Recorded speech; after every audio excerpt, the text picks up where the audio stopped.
네, 강프로입니다. 자, 한미반도체 봅니다. 오늘도 신고가를 달성을 했습니다. 사상 최고가 수준에서 그쵸? 거의 4월 달에 한 달 정도 횡보를 했고 여기 지금 들어서 고가 돌파한 지 3거래일 만에 다시 사상 최고가를 매일 그쵸? 오늘이 가장 싸다. 뭐 그 정도 움직임으로 지금 시세가 나오고 있어요. 근데 이렇게 발생하는 이유는 엔비디아의 시세가 또 올랐기 때문에 그렇습니다. 그런데 엔비디아 시세가 또 올랐는데 하이닉스 보합권이고요. 삼성전자 같은 경우에 오늘 2% 빠집니다. 자, 그만큼 엔비디아의 이 성장세가 HBM과 같이 간다는 거죠. 근데 지금 보면 마이크론에 대한 부분을 보면 우리가 알 수 있는 게 자, 요걸 제가 하나 보여드릴게요. 자, 요겁니다. HBM 투자 나선 미국 마이크론, 한국의 장비업계 찾아와서 러브콜. 이 내용이 나오고 나서 한미반도체 장비를 받아갔고요. 그리고 나서 마이크론이 엔비디아의 퀄 테스트를 통과를 했습니다. 지금 이런 상황이에요. HBM은 필수적인 요소가 됐습니다. 근데 거기서 가장 중요한 키를 쥐고 있는 게 한미 반도체예요. 우리는 이 구간에서 어떤 식으로 앞으로 상황이 흘러갈지 그런 부분을 모두 다 이해할 수는 없겠죠. 그런데 우리가 반드시 알아야 되는 건 가격이 먼저 반영한다는 데 있습니다. 가격이 먼저 반응한다는 그 근거는요. 가격은 이미 올라왔어요. 한미 반도체 가격 보면 사실상 지금 그 투자주의가 걸릴 정도로 한미반도체가 지금 시가총액 16조입니다. 16조 정도의 큰 기업인데 투자주의가 걸릴 정도로 급등세를 보이고 있죠. 근데 이것조차도 너무 많이 올라간 거 아니야? 이렇게 보기에는 엔비디아 있죠. 엔비디아 이제 애플이 지금 나스닥의 시가총액 2등이거든요. 여기랑 그렇게 큰 차이가 안 날 정도로 주가 상승이 빠르게 나오고 있습니다. 자, 그러면 이 구간에서 우리가 봐야 되는 건 뭘까요? 엔비디아의 상승세가 지속되는 한 한미반도체는 꺾이지 않을 가능성이 굉장히 높다. 근데 그런 부분도 우리가 계속해서 믿고 갈 수 없기 때문에 이 부분에서 우리가 봐야 되는 건 실적이 사상 최고치 실적으로 언제 전환이 되는지 그걸 봐야 됩니다. 근데 앞단에서 보는 게 뭘까요? 한미반도체 시세가 좋아지려면 실적이 앞으로 좋아지는 내용이 있어야 되고 그러면 궁극적으로는 한미반도체 실적이 턴어라운드 되고 사상 최고 실적을 넘을 수 있다는 근거가 발생한 시점. 그게 어떤 걸 보면 알 수 있을까요? 하이닉스의 실적입니다. 하이닉스. 그렇죠? 자, HBM을 지금 가장 많이 납품하는 게 어디죠? 하이닉스입니다. 그렇죠? 거의 한 70% 80% 정도 점유율을 가지고 있어요. 삼성전자도 HBM을 납품을 하지만 삼성전자는 아직까지 엔비디아에 못 들어가고 있어요. 그렇죠? 근데 엔비디아가 지금 주력으로 서버에서 찾고 있죠. 주요 고객사가 뭐 마이크로소프트, 구글 이런 쪽인데 이쪽에서 찾고 있는 게 지금 엔비디아의 이 그 AI 반도체입니다. 근데 AI 반도체에 HBM이 필수적으로 필요하고 여기서 점유하고 있는 건 하이닉스라는 거죠. 그리고 하이닉스의 실적이 좋아지면서 장비에 대한 부분, 캐파 증설을 해야 되겠고 거기에서는 한미 반도체까지 연결이 되는 거죠. 그 구조 자체는 이렇게 진행이 된다. 근데 이 구조에서 가격이 먼저 반영하고 하이닉스조차도 주식이기 때문에 가격이 먼저 반영하고 엔비디아도 마찬가지라는 거죠. 엔비디아의 실적이 꺾이는 상황이 나오기 전에 주가는 먼저 꺾일 겁니다. 그러면 이런 부분이 꺾이고 하이닉스 꺾이고 이런 부분이 한미 반도체까지 연결되겠죠. 그러면 하이닉스를 보고 있으면 한미 반도체의 최고점은 못 잡더라도 우리가 매도하는 시점은 찾을 수 있다는 거죠. 그 구간에 대해서 즉 신고가 이후에 발생되는 가격적인 변화 요인에 대해서 이해를 했을 때 우리가 어느 정도까지 매매를 할 수 있는지 그 내용을 보겠습니다. 자, 우리 기술입니다. 오늘 최근에 굉장히 큰 폭으로 강세를 보이다가 오늘 단일가 거래가 풀리고 여기 고가를 찍고 쭉 빠지고 있죠. 저는 매도를 했고요. 오늘 23%대 수익을 내고 빠졌습니다. 근데 제가 계속해서 말씀드리죠. 주식시장은 앞으로 좋아지는 부분을 먼저 반영하기 때문에 우리가 가격에 대해서는 지속적으로 공부를 해야 된다. 그래야지만 이런 매매를 꾸준하게 이어갈 수 있다고 제가 누차 말씀드리고 있고 다른 종목을 보더라도 마찬가지입니다. 다른 반도체 종목군들 뭐 DI나 그런 종목군들이에요. DI 최근 보면 주가가 좀 안 좋아요. 그렇죠? 그런데 한미 반도체가 이렇게 시세를 유지하고 있는 한 종목별로 차이는 있겠지만 HBM 관련된 그리고 반도체 관련된 종목군들은 지속적으로 움직임을 키워갈 수 있기 때문에 우리는 이쪽 구간에서 지속적으로 추적 관찰을 해야 된다는 점 이 부분 반드시 기억을 하시고요. 그리고 여기 초반에 보면 매수매도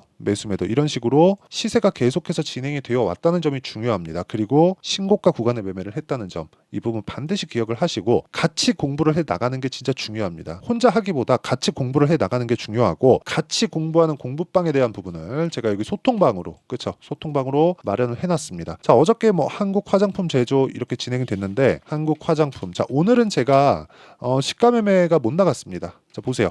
한국 화장품제조 오늘도 10% 올라가죠. 근데 저는 어저께 매도했습니다. 장중에 변동폭이 너무 컸기 때문에 어저께 매도를 했고 한국 화장품제조는 오늘 다시 10% 정도 강세를 보이고 있다. 근데 제가 매매한 이 구간은 신고가 구간에 있었다는 점. 그래서 같이 어떤 식으로 공략이 되는지 와서 공부를 같이 하시면 되고요. 여기 내용 보시면 세보에미씨 같은 경우에도 어저께 제가 시가의 공략이 나갔고요. 세보에미씨. 자, 세보에미씨는 아직까지 보유 중입니다. 오늘 시장이 빠지는데도 불구하고 고가를 갱신하는 종목들은 여전히 나오기 마련이고요. 6% 정도의 강세 구간을 다시 보이고 있습니다. 하락을 확인하고 나서 어차피 고가는 못 잡는다는 생각이 있기 때문에 그럼 하락을 확인하고 나서 매도를 해도 늦지 않는다. 물론 고가는 못 잡겠지만요. 그래서 이렇게 신고가 종목을 지속적으로 매매를 하고 내가 꾸준하게 매매할 수 있는 내용을 소통방에서 같이 공부를 해 나가고 어떤 식으로 매매를 지속적으로 이어갈지 그 부분을 계속해서 토론하고 관찰하고 익히고 있으니까 매매할 때 내가 가격대에 대해서 잘 모르겠다 하시는 분들은요. 여기 소통방으로 들어오시면 되고요. 소통방은 무료로 진행하고 있으니까 구독과 좋아요 눌러주시고요.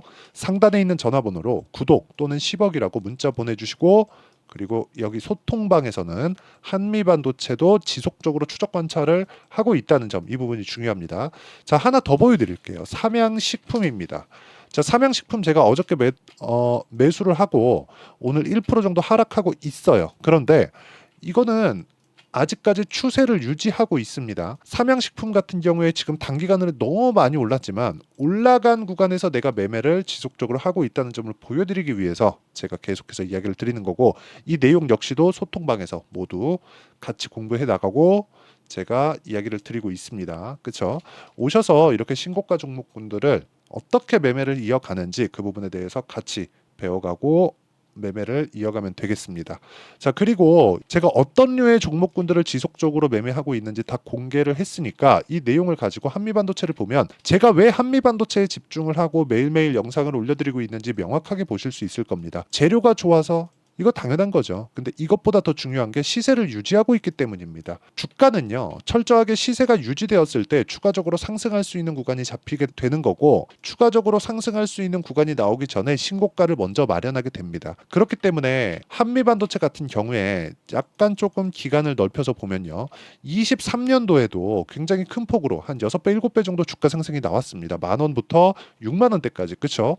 이렇게 상승이 나왔는데 그리고 나서 한 6개월 정도 주가가 쉬고 나서 엔비디아의 실적을 확인한 이후에 추가적으로 강세를 보이고 있죠. 자, 그러면 지금은 엔비디아의 그 AI 반도체 관련된 기대감, 여기에 수요 확인했고 실적으로 나타나. 그러면 이런 부분이 한미 반도체의 실적으로 나타날 때까지 이런 부분은 하이닉스 쪽으로 먼저 반영이 되겠지? 그럼 하이닉스의 실적이 피크를 찍을 수 있는 상황들, 이런 부분들을 우리가 체크를 해서 그런 부분이 한미 반도체로 연결이 되는 데까지, 그렇죠? 밸류에이션이라고 해서 지금 실적이 어느 정도 나오고 지금 시가총액 얼마니까 주가 비싸네, 이렇게 보면 안 된다는 겁니다. 밸류에이션은 지금 가격대를 가지고 지금 실적을 가지고 하는 게 아니라 앞으로 좋아질 만한 내용을 가지고 하는 거라서 어쩔 수 없이 예상치에 지나지 않습니다.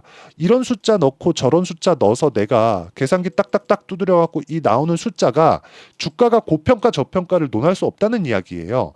미래의 돈을 얼마나 벌 수 있을지 그건 기업에서도 모릅니다. 삼성전자 같은 경우에 한국에서 분기 실적을 제일 먼저 발표를 하죠. 왜 그럴까요?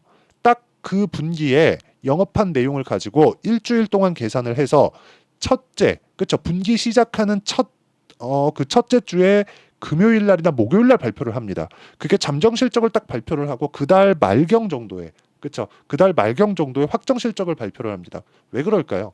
내부자들도 계산을 해보기 전까지는 모른다는 거예요.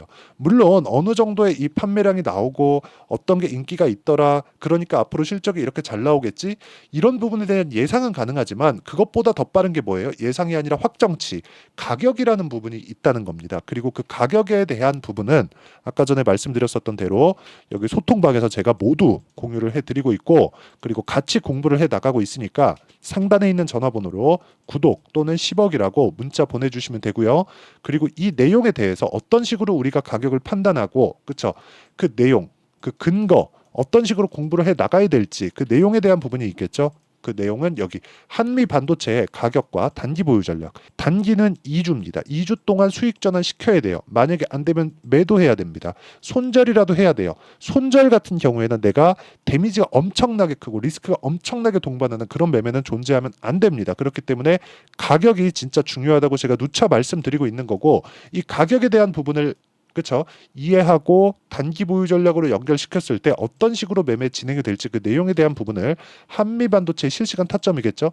이런 부분을 지금 반도체 종목군들의 변동성이 크기 때문에 제가 문자로 공유를 해드리도록 할 테니까 상단에 있는 전화번호로 한미라고 문자 보내주시는 분들에 한해서만 제가 실시간 타점 그리고 단기 보유 전략을 함께 공유를 해드리도록 하겠습니다. 자, 내용 정리하면 그렇습니다. 한미 반도체는 매일이 신고가 돌파 구간에 있다. 매물 소화 과정이 끝났다. 이 구간에서 우리가 어떤 식으로 가격을 판단하고 체크를 할지를 그쵸? 알아야 된다. 그렇기 위해서 공부를 진짜 많이 하셔야 되고, 어떤 식으로 공부를 해 나가야 될지, 그리고 다음 종목을 어떤 관점에 의해서 봐야 될지 그 내용을 제가 다 이해를 시켜 드리도록 할 테니까 영상 끝까지 시청하시고요. 모든 분들이 성공 투자하셨으면 참 좋겠습니다. 자, 24년도가 돼도 여전히 시장은 녹록지 못합니다. 이런 상황이 벌어지는 건 어쩔 수 없습니다. 이런 상황에서도 수익이 나는 종목들의 구조는 변하지 않습니다. 즉 대시세 종목에 대한 구조는 변하지 않는다는 거고, 실제 제가 소통방에서 지속적으로 이야기를 드리고 있는 내용도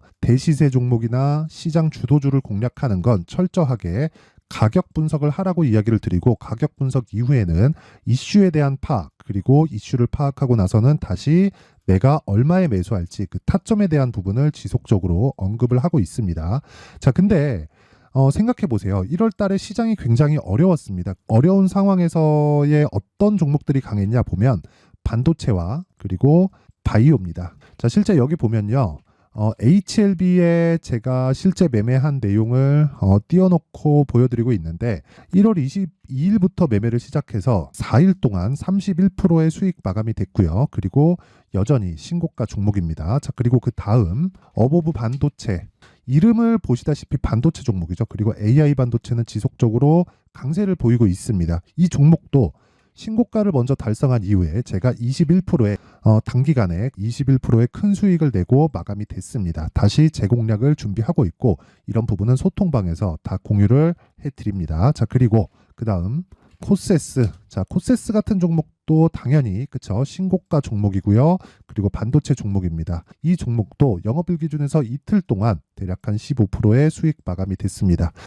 내용을 한번 보시면 어떻습니까? HLB를 포함해서 뭐 30%, 20%, 뭐 15% 이런 식의 수익이 지속적으로 발생하고 있는데, 이 세 종목 모두 다 신고가 종목이고 1월 달에 시장이 약세를 보이고 있는 구간에서도 강했었던 그런 종목입니다. 특징점이 하나 있는데, 그 이슈에 앞서서 가격이 먼저 반영했다는 거죠. 자, 근데 그게 기업 밸류업 프로그램이라고 하죠. 그 종목들도 마찬가지입니다. 오늘은 그 부분에 대해서 이야기를 드릴 텐데, 그렇게 제가 가격을 먼저 보고 이슈에 대해서 파악하는 이유는 결과적으로는 큰 시세를 먹기 위한 사전 준비 작업입니다. 실제로 큰 시세를 먹기 위해서 사전 준비 작업을 했을 때 여기 레인보우 로보틱스 127%, 그리고 ISC 98%, 그리고 한미반도체 97%의 큰 수익을 내는 상황을 만들 수 있습니다. 어떤 식으로 소통방에서 진행됐는지 그쵸, 그 상황을 제가 이야기를 드린 건데, 이런 상황도요 당연히 신고가를 공략했을 때 가능한 겁니다.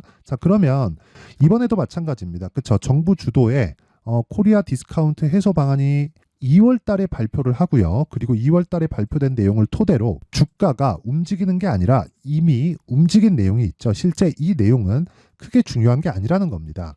실제 움직인 내용을 보면, 자, 기아차입니다. 실제로 12월 달에 신고가를 만들어 놓고 정부에서 입김을 불어 넣으니까 순식간에 기아차를 포함해서 현대차 같은 거대 기업들의 주가가 2주도 채 되지 않아서 40% 정도의 큰 시세를 냅니다. 자, 그러면 우리는 어떤 종목을 봐야 될까요? 이슈를 파악해야 되는 것도 맞지만 철저하게 가격에 맞춰서 매매를 해야 되는 게 당연히 중요합니다. 정부가 주도하는 정책 방향이 있겠죠. 그 방향에 맞춰서 우리가 종목을 찾을 필요가 있다.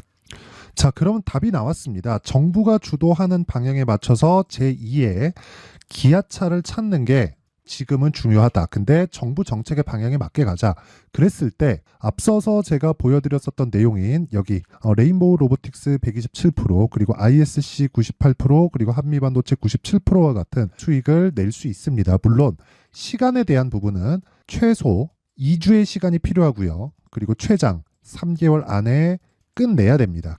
자, 기아차의 시세를 보셨던 것과 같이 2월 달에 정부 정책의 방향이 결정되고요. 바로 3월 달이면 시행입니다. 자, 그러면 우리는 거기에 맞춰서 당연히 종목을 찾아야 되고 제가 제2의 기아차를 찾아놨습니다. 제가 아까 전에 소통방에서 이야기를 드렸었던 내용 다 공개를 해드렸는데 그 내용처럼 종목만 받고 싶다 하시는 분들은요. 상단에 있는 제 전화번호로 대시세, 자, 대시세라고 문자를 보내주시면 정부 정책의 방향에 맞는 종목을 모든 분들에게 무료로 공개를 해드리도록 하겠습니다. 자, 제가 원하는 건 채널 성장이 목적입니다. 자, 그래서 구독과 좋아요 꼭 좀 부탁드리고요. 모든 분들이 정부 정책에 맞는 방향으로 매매를 이어가서 큰 수익 보셨으면 좋겠습니다.